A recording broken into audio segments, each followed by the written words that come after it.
والسماء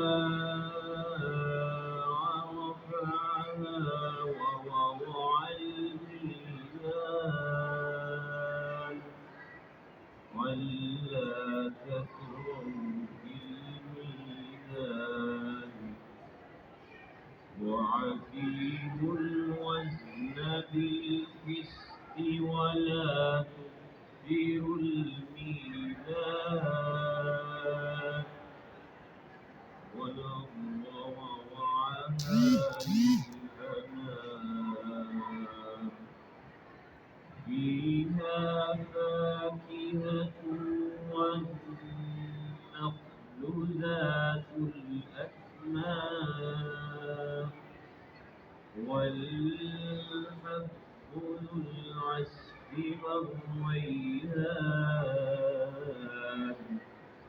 فبأي آلاء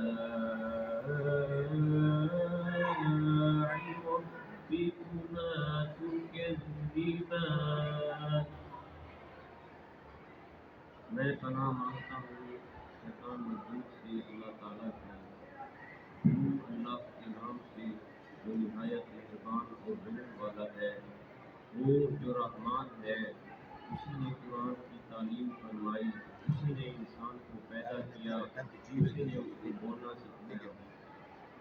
सूरज और चाँद एक हिसाब मुकर्रर से चल रहे हैं और बूटियाँ और दरख्त सजदा कर रहे हैं, और उसी ने आसमान को बुलंद किया और मीज़ान आदल कायम कर दी कि उस मीज़ान में हद से तजावुज़ न करो और इंसाफ के साथ सही तोलो और तोल में कम मत करो। और उसी ने खलकत के लिए ज़मीन बिछाई जिसमें मेवे और खजूर के दरख्त हैं, जिनके खुशों पर शाने होते हैं, और अनाज के साथ भूस होता है और खुशबूदार फूल। तो ऐ गिरोह जिन्नो इंस, तुम अपने परवरदिगार की कौन कौन सी नेमत को झुठलाओगे?